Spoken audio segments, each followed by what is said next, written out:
lagi di kelas 3. Ketemu lagi dalam pembelajaran tematik.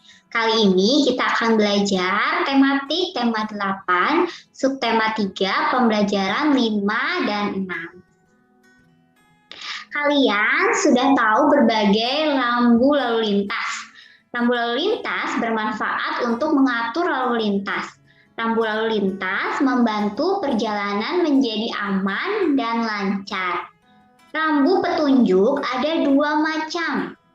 Selain petunjuk arah, ada juga rambu petunjuk tempat. Berikut ini contoh gambar rambu-rambu petunjuk tempat. Pertama adalah gambar rambu petunjuk masjid. Yang kedua adalah rambu petunjuk tempat rumah sakit. Dan yang ketiga adalah rambu petunjuk tempat pom bensin. Perhatikan gambar berikut ini yang ada di halaman 146. Ada papan petunjuk arah dan tempat yang dimaksud. Lengkapi tulisan pada papan petunjuk arah yang berwarna biru. Kemudian lengkapi sesuai posisi tempat yang ada pada gambar. Kalau kita berasal dari daerah yang ini, yang bawah, jalan yang bawah ini, berarti jika kita lurus, kita akan menemukan pom bensin. Jadi di papan petunjuk arah bisa kita tuliskan tanda panah lurus, yaitu adalah pom bensin. Jika kita belok ke sebelah kanan, kita akan menemukan rumah sakit. Jadi kita tulis di papan petunjuk arah tanda panah yang ke sebelah kanan, yaitu rumah sakit. Tapi jika kita belok ke sebelah kiri, kita akan menemukan masjid. Jadi kita tulis di papan petunjuk arah, tanda panah yang ke kiri adalah masjid. Perhatikan papan petunjuk berikut ini. Jika lurus bertemu masjid, jika ke kanan kita akan menemukan pura, dan jika ke kiri kita akan menemukan wihara. Siti beragama Islam, Dayu beragama Hindu, Lani beragama Buddha.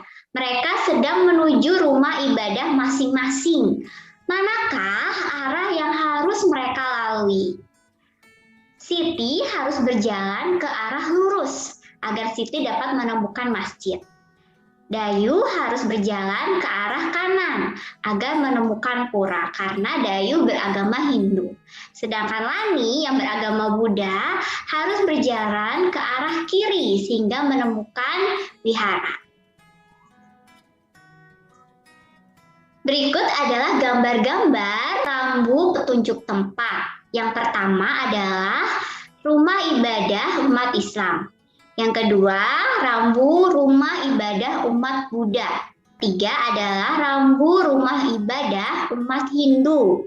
Dan yang keempat adalah rumah ibadah umat Kristen atau Katolik. Bangsa Indonesia terdiri atas berbagai suku bangsa dan agama. Berbagai jenis perbedaan disebut juga dengan keberagaman. Nah, sekarang kalian boleh mencoba di halaman 148 sampai 149. Beri tanda centang pada kolom yang tepat. Misalnya, nama teman dari nomor 1 sampai nomor 10 boleh kalian ganti dengan nama teman kalian. Misalnya nomor 1, nama temannya Udin. Udin pernah mengunjungi tempat wisata yaitu pantai. Siti, tempat wisatanya di sawah. Dayu, kebun binatang. Made, pantai. Edo, kebun binatang. Lani, pantai. Komang, kebun binatang. Budi, gunung. Meli, kebun binatang. Dan Beno, sungai. Teman kalian boleh mengisi lebih dari satu tempat wisata ya. Ini hanya contoh. Setelah kalian isi tempat wisata tersebut sesuai dengan yang pernah dikunjungi oleh teman-teman kalian, pada halaman 149 kalian bisa membuat diagram batangnya sesuai dengan laporan yang ada di halaman 148. Dari laporan contoh berikut ini, maka yang pernah mengunjungi pantai adalah 3 orang, ya. Ada Udin, Made, dan Lani. Sehingga kotaknya diwarnai 3.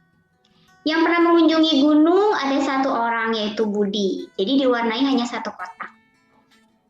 Yang pernah ke sungai ada 1 orang juga yaitu Beno, diwarnainya 1 kotak. Yang pernah ke sawah ada 1 orang, yaitu Siti, diwarnai 1 kotak juga. Dan yang pernah ke kebun binatang ada 4 orang. Jadi kotaknya diwarnai 4. Kalian boleh mewarnai dengan beda-beda warna sehingga dapat terlihat mana yang pantai, gunung, sungai, sawah, dan kebun binatang. Keberagaman yang biasa kita temukan di kelas atau di sekolah yaitu yang pertama, keberagaman pendapat. Yang kedua, keberagaman jenis kelamin atau perbedaan jenis kelamin. Ketiga, perbedaan adat. Yang keempat, perbedaan agama. Yang kelima, perbedaan suku. Dan yang terakhir, perbedaan sifat. Lalu, apa saja yang harus kita lakukan untuk menjaga kerukunan di kelasmu atau di sekolah? Yang pertama, harus saling mengerti atau saling menerima perbedaan. Yang kedua, saling menghormati atau menghargai. Yang ketiga, tidak egois atau ingin menang sendiri. Mementingkan kepentingan bersama dibandingkan mementingkan diri sendiri. Perhatikan gambar yang ada pada halaman 151. Dari ke-6 gambar ini, kita bisa membuat suatu cerita. Ini ada contoh ceritanya. Kalian boleh membuat cerita sesuai dengan keinginan kalian ya. Tetapi harus sesuai dengan gambarnya. Contoh ceritanya, pada gambar pertama bisa dibuat cerita nenek akan berkunjung ke rumah cucunya dengan mengendarai bus umum. Gambar yang kedua, bus nenek berhenti tepat di depan sebuah masjid. Gambar yang ketiga, nenek bertemu dengan Beni, lalu Beni membantu nenek menyeberang jalan. Gambar yang keempat, nenek mengatakan bahwa rumah cucu nenek ada di perumahan Lestari. Gambar yang kelima, Beni mengantar nenek menuju ke rumah cucunya. Gambar yang keenam, saat Beni melihat papan petunjuk tersebut, Beni mengetahui bahwa ia harus mengantar nenek ke arah kanan. Akhirnya, Beni berhasil mengantar nenek ke tempat tujuan, yaitu ke rumah cucunya nenek.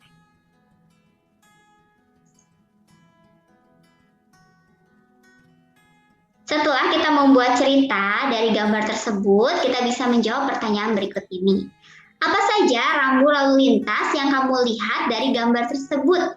Rambu lalu lintasnya ada rambu tempat ibadah, rambu untuk penyeberang jalan, dan papan petunjuk arah.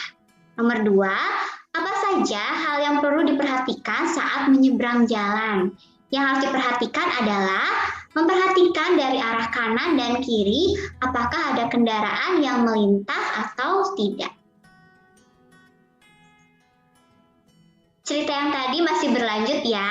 Setelah sampai di rumah cucunya nenek, nenek mengucapkan terima kasih karena telah dibantu. Nenek juga memberikan sebungkus makanan tradisional. Makanan tradisional itu empek-empek. Empek-empek berasal dari kampung halaman nenek. Masih ada banyak contoh makanan tradisional lainnya. Contoh kue tradisional lainnya adalah onde-onde, klepon, dodol, serabi, dan kue lapis.